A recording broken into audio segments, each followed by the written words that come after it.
So you just found out you're pregnant as a Native American in the year 1456. No medicine or painkillers, no ultrasound pictures to post, and definitely no maternity yoga class. Just sore boobs, weird food cravings, and an elder who tells you the baby will come when the moon decides it's time.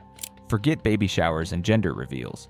Instead, you're hauling water, gathering herbs, and hoping today's hunt brings back something better than dried fish. And morning sickness? That's not a symptom, that's a sign. The tribe might say it means your baby has a strong spirit, or that you're carrying twins. Stick around, because by the end of this video, you'll learn how Native American women gave birth without hospitals, without pain meds, and without any help from men. And trust me, when you hear what they did with the placenta, it'll blow your mind. But why should this matter to you now? Because childbirth isn't just biology, it is survival, tradition, and legacy. Native American women brought life into the world without sterile hospitals, medicines, nurses, and doctors, and yet their methods worked for centuries. In a world where modern birth is loaded with fear and uncertainty, their story forces us to ask, have we lost touch with the strength and wisdom that carried generations before us? If you've ever wondered what it means to trust the body, to honor birth as more than a medical event, or to see motherhood through the lens of survival and spirit, then you need to understand how Native American women did it, because their lessons might matter more today than ever before. Let's rewind to a time before hospitals, ultrasounds, or baby showers. North America in the 1400s was endless forests, winding rivers, and villages built from earth and timber. Pregnancy here meant no prenatal vitamins, no cribs, no waiting rooms, just the cycle of the moon and the wisdom of women who had done it all before. Birth was physical, spiritual, and tied to survival itself. Before we dive in, tell me in the comments, could you imagine surviving childbirth in the wild with no doctors, no hospitals, and no pain meds? Be honest, I want to see who thinks they'd make it. As a Native American woman in the 1400s, pregnancy wasn't confirmed with a pregnancy strip, and pregnancy applications didn't tell women, congrats, your baby is now the size of a plum. You didn't have a doctor to nod at an ultrasound or a nurse checking your vitals every visit. Confirmation came the old-fashioned way. You either missed your moon cycle, or months later, something inside your belly started kicking like it was trying to get a black belt in karate. That was your big reveal. No fireworks, no pink or blue balloons, just you and the undeniable signs your body gave you. But pregnancy cravings? Those didn't stop with history, only back then, it wasn't about 2 a.m. ice cream runs or pickle and peanut butter sandwiches. You ate what the land offered, berries that stained your fingers red, roasted corn still warm from the fire, strips of dried meat that could last through winter, and on a lucky day, if the bees weren't too protective, someone might bring back wild honey. That golden sweetness was more than just a treat. It was energy for a tired mother-to-be. Sometimes cravings went beyond food. Women sometimes longed for clay, ash, or even dirt. Strange, right? But nobody thought it was weird back then. In fact, the belief was that the baby itself was asking for something, almost like a message from the womb. If you wanted clay, maybe your child needed the minerals in it. Craving ash? Perhaps it was a sign your baby had a strong spirit. For Native people, cravings weren't dismissed. They were honored as part of the mysterious bond between mother and child. And when morning sickness hit, because yes, it existed back then too, you didn't have ginger chews, peppermint teas from the store, or pills from a pharmacy. Instead, you had the tribe's medicine woman. She was your guide, your healer, and sometimes your comfort. She knew which herbs could calm nausea, which teas eased swelling, and which smokes carried away bad spirits. No syrups or tablets, no prescriptions, just plants, roots, and the kind of wisdom you can't find on a shelf. Pregnancy wasn't easy, but Native Americans had figured out how to work with nature instead of against it. Food and medicine didn't just fill bellies or cure aches. They tied mother and child to the land that raised them. And it wasn't just eating habits and natural herbs that were unique in those times. The Native Americans celebrated the child. Pregnancy wasn't something you hid under oversized hoodies or kept secret until the safe 3-month mark. There was no awkwardness like, should I tell people yet? When you were pregnant as a Native American woman, it was celebrated out loud. You weren't just a mom-to-be, you were a doorway between worlds, a living portal for life. The elders would bless you, aunties would sit you down and tell you what to expect. Every woman who had given birth before became your teacher, your guide, and sometimes your comedian with wild birth stories. And the tribe? They treated you like you were carrying royalty. You weren't isolated or treated as fragile, you were honored. Researchers like Robbie Davis Floyd, who studied traditional birth across cultures, found that Native American women weren't patients lying on a bed. They were respected participants. Birth itself wasn't treated as a medical emergency. It was considered a sacred ceremony. Every step had meaning. Among the Navajo, for example, childbirth was believed to align with the natural order of the universe. The direction a woman faced during labor, the songs sung around her, even the herbs burned or brewed, all of it was intentional. Nothing was random. But don't think celebration meant endless pampering. The modern idea of eating for two didn't exist. If you tried piling your bowl too high, Grandma would swoop in like an eagle and calmly take half your food. "We're all eating for something," she'd say, scooping your corn right off your plate. Pregnancy was honored, but it didn't give you a free pass. You still had chores, you still had to walk, and you still listened to older women remind you how they gave birth during a thunderstorm while skinning a deer. No pressure, right? But celebration could only last so long because when labor began, the real test of strength and spirit started. They showed you how to breathe through pain, how to squat without toppling over, and how to listen to your body instead of panicking. They framed labor as a warrior's path, a test of strength, not a medical crisis. There were no machines, no bright hospital lights, no beeping monitors. What you had instead was power, emotional, physical, and spiritual. The belief was simple: a strong mind made a stronger mother. Birth wasn't feared, it was prepared for, like going into battle. Only this time, the weapons were courage, endurance, and maybe some tears. So now it's happening. Labor has started, and you're not rolling into a hospital room with beeping monitors or a nurse asking, "On a scale of 1 to 10, how bad is the pain?" Nope. You're in a hut, a tent, or maybe even outside near a fire, because many native tribes believed Mother Earth herself should witness the moment a child entered the world. You wouldn't be alone. Around you would be the women of your community, midwives, aunties, cousins, maybe your mother if she wasn't too busy roasting fish over the fire. The space would be warm, sacred, and carefully prepared. The floor could be covered with buffalo hide, or if you were lucky, moss or rabbit fur. Definitely no mattress, no sterile sheets. Just firelight, soft furs, and total focus. And lying flat on your back? Forget it. That was not the way. You'd be squatting, kneeling, or hanging onto a birth rope tied to a ceiling beam or tree. Why? You ask? Gravity. It was a major factor back then. Native Americans trusted that babies were meant to come down, not be pulled out. It wasn't glamorous, but it worked. The soundtrack? Honestly, it was a vibe. Wind moving through the trees, firewood crackling, women softly chanting ancient songs to calm your spirit. Maybe Grandma humming in one corner and someone yelling for more hot water, even though nobody really knew what the hot water was for. Somehow that was a universal labor tradition long before indoor plumbing. As contractions got stronger, the rules were clear. Men stayed away. Unless they were trained spiritual helpers, this was women's business. The real stars were the midwives, not just older women with experience, but the tribe's birth bosses.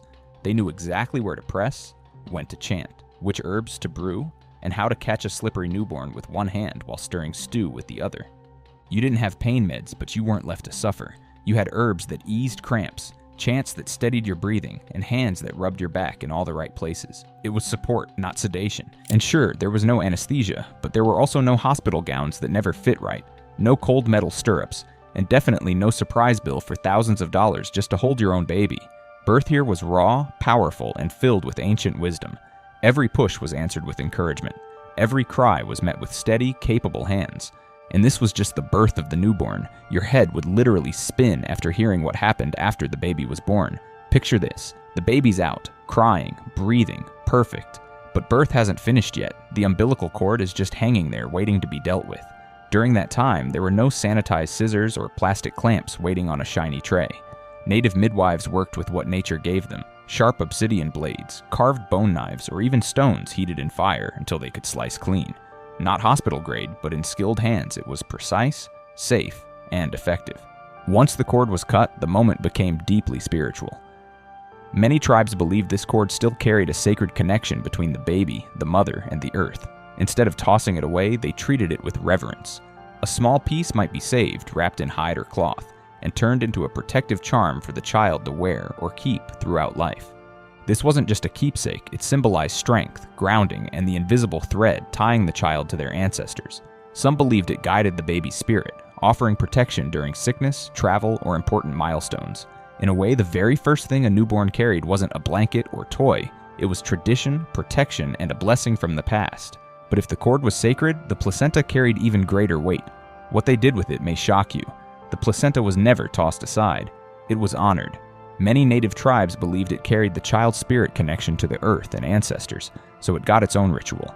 Some communities buried it at the base of a sacred tree, so the child's life would grow strong and rooted. Others placed it beneath the family home, a symbol that no matter how far the child wandered, their spirit would always return. Ethnographic studies, even those from the Smithsonian's Bureau of American Ethnology, describe placenta burials among tribes like the Arikara and Apache. For them, it wasn't a waste. It was a sacred partner in birth. Where the placenta lay, the child's spirit stayed grounded. Think about today. Hospitals toss placentas into biohazard bags. For Native families, it was treated with admiration, like a gift from Mother Earth itself.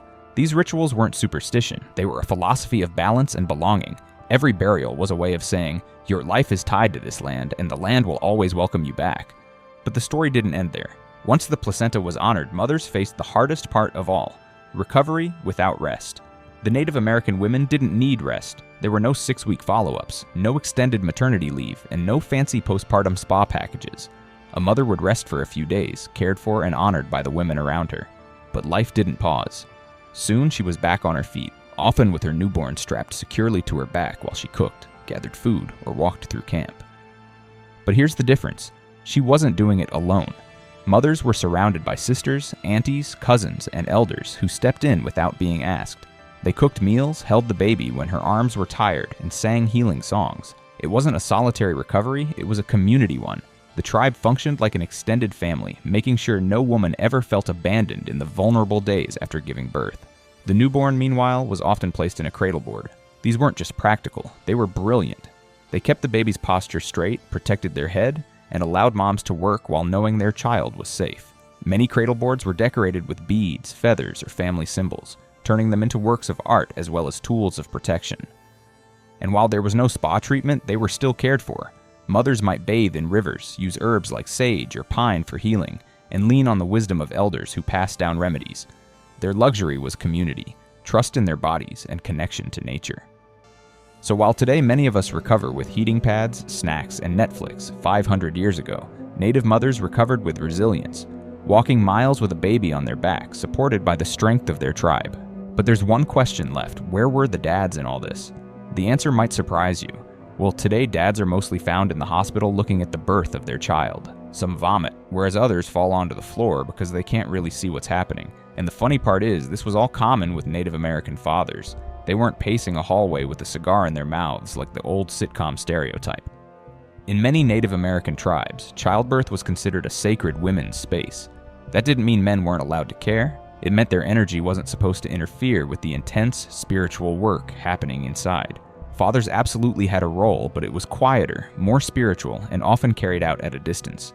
Some tribes expected men to fast for days before the birth, cleansing themselves as a kind of spiritual offering for the safety of the mother and child.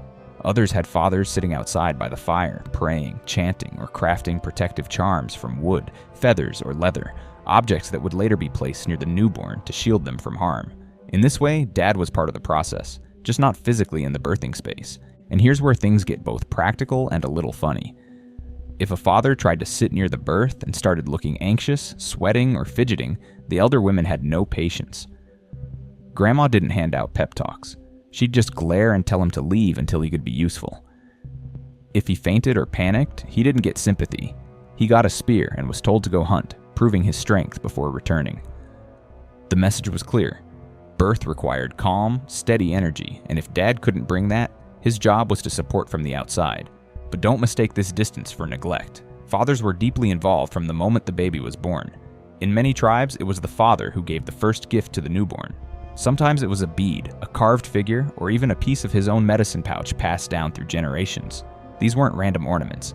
They symbolized continuity, heritage, and the beginning of the child's spiritual journey. In certain traditions, fathers also performed a first touch ceremony by placing the baby's tiny feet on the ground or lifting them toward the sky. This act introduced the child to the earth and the universe, declaring, "You belong here, among us, between sky and soil." It was a powerful way of saying that fatherhood wasn't just about protection, it was about guiding the child into connection with all of life.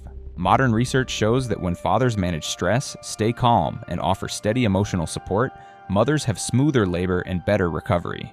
Native fathers fasting, praying, or stepping back to protect the birth space wasn't absence. It was an early form of what we'd now call emotional regulation and stress management in the delivery room.